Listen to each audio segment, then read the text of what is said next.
If you leave for that trip with him, don't ever call me your husband again.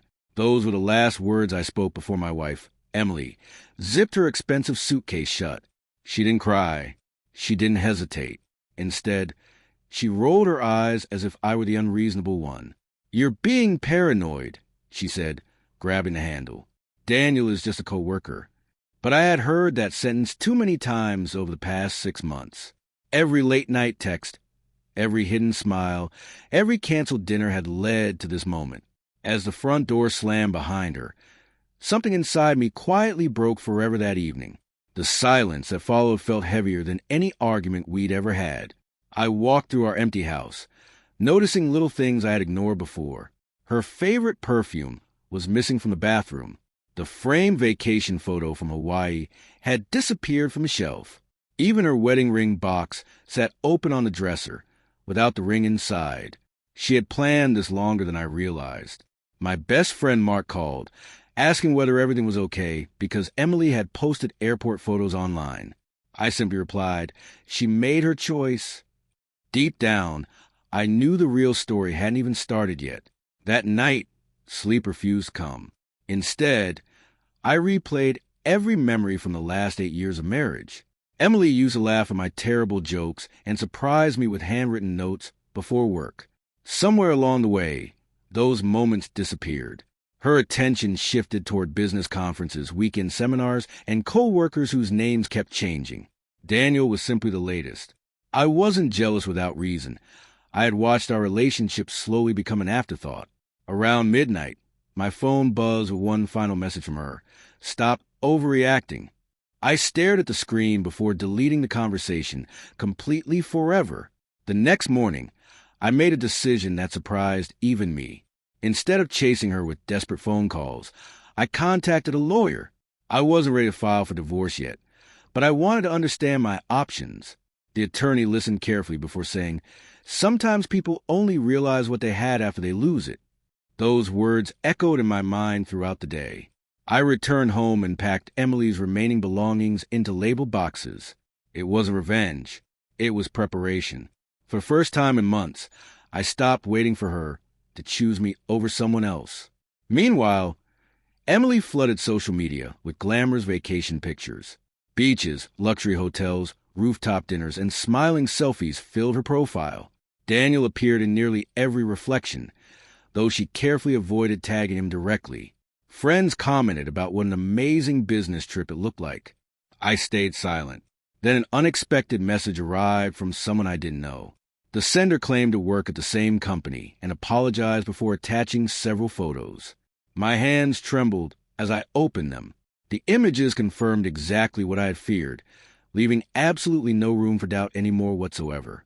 I expected anger to consume me, but instead I felt strangely calm. The photos showed Emily and Daniel behaving like a couple, laughing together at candlelit dinners and holding hands during a sunset cruise. There was no business conference in sight. Every excuse she'd ever given suddenly collapsed under undeniable evidence. I forwarded the pictures to my attorney and locked my phone away. Then I walked outside, breathing deeply beneath the evening sky. For the first time, I understood something important. Betrayal hurts, but certainty is strangely freeing. I finally stopped questioning my instincts forever. 3 days later, just before sunrise, my phone rang repeatedly. Emily's name flashed across the screen again and again. I ignored the first 4 calls before finally answering. She wasn't confident anymore. She was crying so hard she could barely speak. Please let me explain," she whispered between sobs. My heart remained steady as I listened. "Daniel lied to me," she admitted. "Everything he promised was fake." I closed my eyes, remembering my final warning before she left. She had laughed then. Now, her voice carried nothing except fear, regret, and desperation. An hour later, Emily stood on our front porch looking nothing like the woman who had confidently walked away 3 days earlier. Her makeup had run from crying. Her expensive suitcase was scratched, and her eyes were filled with panic instead of pride.